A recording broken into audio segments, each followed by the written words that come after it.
Just the other day I was talking about how it was getting increasingly more difficult to cull my board games. And after that, after reading through your lovely comments, after hearing other people's thoughts and stories around the subject, I figured, you know what? I am ready to let more of these games go. There's quite a few of them, many of which aren't even here anymore.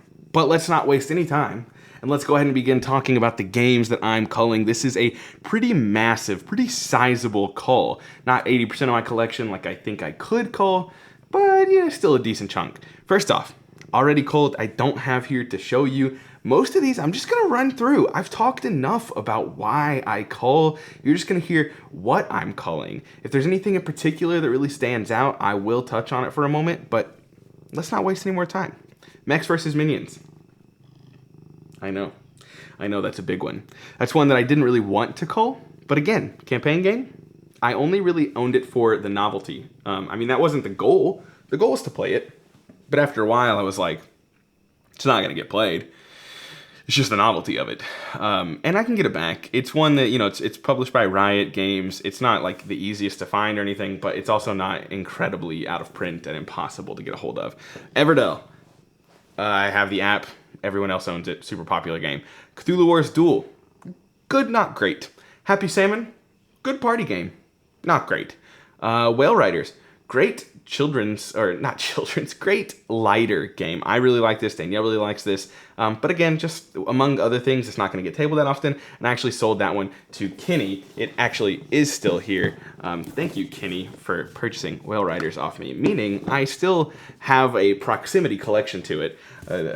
Please put a counter on the screen of how many times I've put Draco back down on the ground.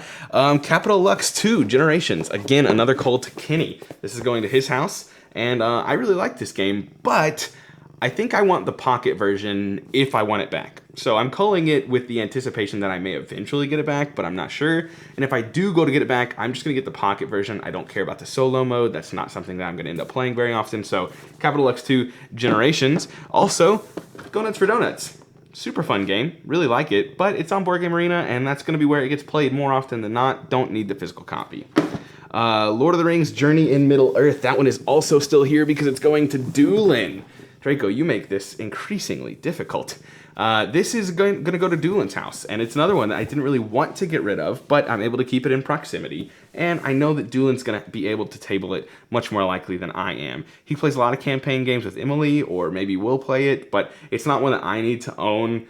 He's a bigger fan of the Lord of the Rings universe than I am. I've only just watched it for the first time this year, though I liked it very much. But again, just one that I think will be better served at his house, not mine. Okay, that's the culls that I have already gone through, already sold. They already have a buyer. They're already done for. My guy.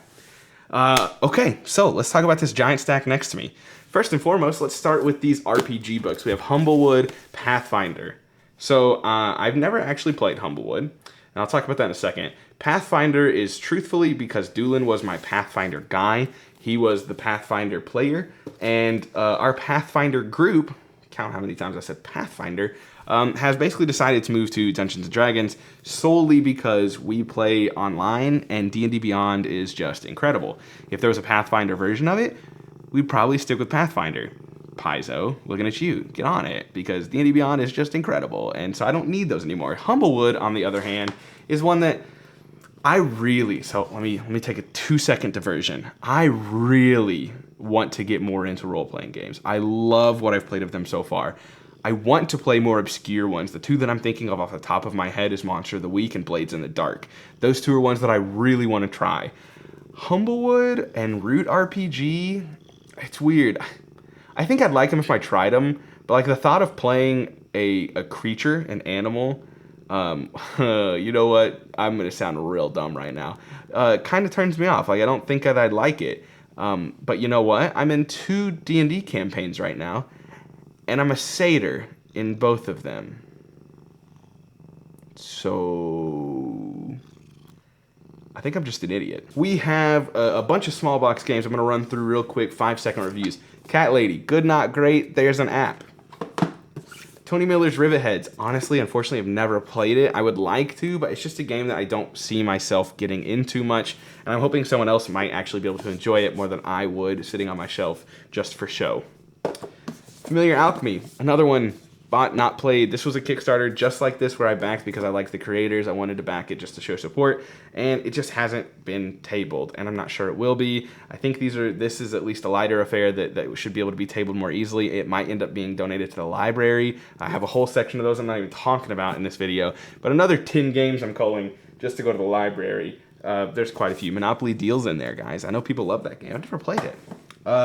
Vamp on the Batwalk. This is by Jellyfish Studios. Honestly, I sincerely recommend checking this game out. I like this game a lot. It's a blind trick-taking game where you see everyone else's cards except for your own, and of course the vice versa, the inverse for everyone else you're playing with.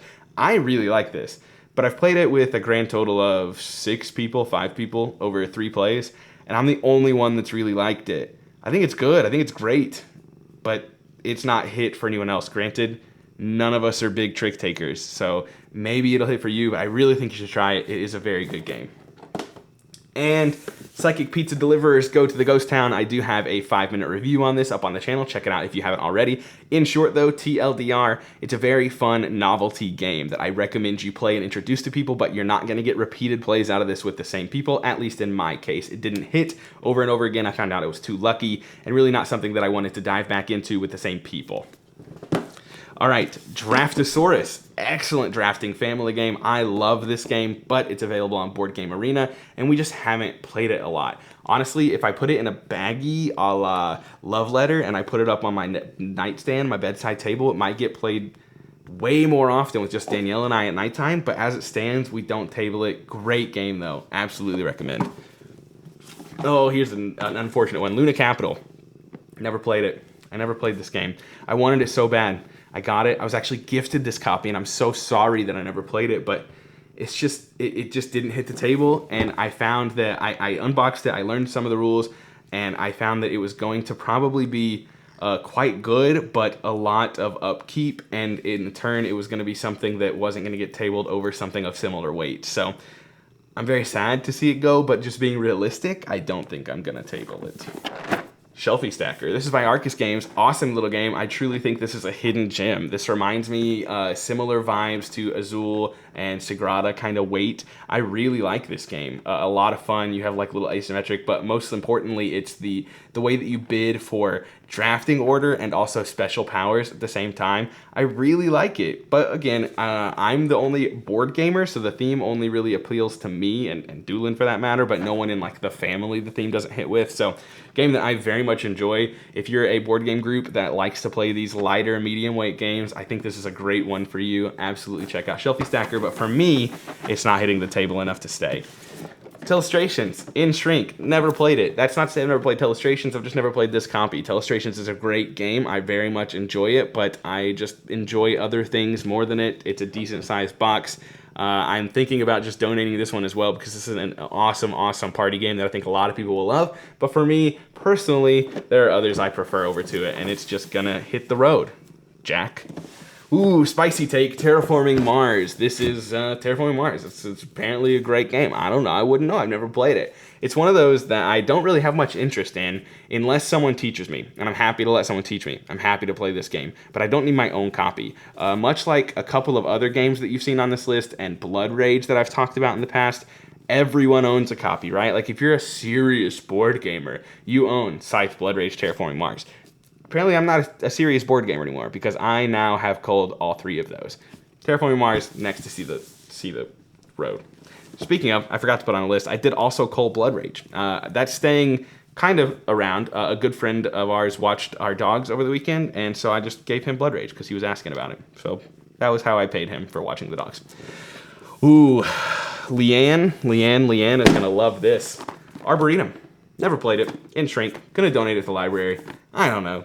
It seems to be very polarizing, but I just don't really have the desire to play it. Doolin likes it. Doolin owns a copy. I'll play his copy if I want to. It's gonna go to the library. You're welcome, Leanne. You're welcome. Isle of Cats. Great game. Great box for this boy to sit in. I really like it, but it's a lot of pieces. It's hard to set up, it's hard to table, and it really has only been played once or twice maybe, and strictly the family mode. We now have the roll and write called Explore and Draw, which is actually a flip and write, and that's just what's going to get tabled. It's very similar experiences, much smaller package, much easier to play. Love that game, love this game, but do not need to own it myself anymore. This is one that I'm kind of sad about, and I'll explain why. This is Descent, Legends of the Dark. It's a big box game. This is one that I got and was enthralled with. Like, I spent weeks being like, I can't wait till I get this game. I can't wait till I get this game, itching to try it. I bought it. I painted 4 of the miniatures, 4.5 of the miniatures. Some of the most proud of miniature painted... Some of the most proud I've ever been from my self-painting miniatures is with the core heroes of this game. And it's kind of why I'm sad to let it go. I also do think it would maybe be a hit, but it's like so app-driven and it's a big campaign. And although I know you can like play it and be done, which is enticing to me, I still don't think it's something that we'd actually do. I mean, honestly, it's been sitting here in the box for 1.5 2 years now. I just think that someone else will get more love out of it than I will. And this may stay close by. I have a couple friends who are debating about buying it. The terrain can be pretty nifty for D&D or stuff like that, though they're maybe a bit large for that, but it could be interesting. Again, really, really want to play it, just don't think I will, and unsure if it'll be as big of a hit as I expected it to be when I initially purchased it. That is Descent, Legends of the Dark. And then I think this is last but not least, before we talk about some that I haven't culled yet, but I will maybe soon, this is, again, Scythe. It's in that same thing. Blood Rage, Scythe, and what was the other one I was talking about? Isle of Cats? Nope. Terraforming Mars. Everyone owns this game. If I want to play Scythe, someone around me has it. And I like this game quite a lot, actually. It's not my favorite, but it's a dang good game. And it's just one of those that if I want to play it, someone else owns it. I don't need to play it. No one in my like family friend group is going to want to play this game. It's a bit too heavy. It's a bit too long. But if I'm in like playing with a board game group, hey, quit. Then someone will own it already. I don't need to own my own copy. So that's why Scythe's going away. It's, you know, it's one of those uber popular games that I just don't need to own because everyone else does. Okay. If I really needed the money, and I'll explain why I called it this, / if I was mean to Doolin. Because here's a few games that I think Doolin would buy if I decided to sell them, or I would sell if I really needed the money, but I haven't yet. First and foremost, Nemesis. I know for a fact that Doolin would buy this. It just makes me feel bad as a friend if I'm culling a game to him that's expensive and I know he'll buy, and I'm only culling it because I know he'll buy it. Like, I feel it's taking advantage of him. If I do eventually really need the money, I'll sell it to him and I won't feel bad about it. But as it stands, I'll keep it in my collection. We can play it, so on and so forth. The exact same goes for Root. I know for certain that he would buy it. I don't play the physical game. I love it. It's my favorite game of all time currently. But it's one of those things that, again, if I really needed the money, I'd get rid of it. But as it stands, I don't. So rather than make myself feel bad by culling it to him, I'll keep it in my collection.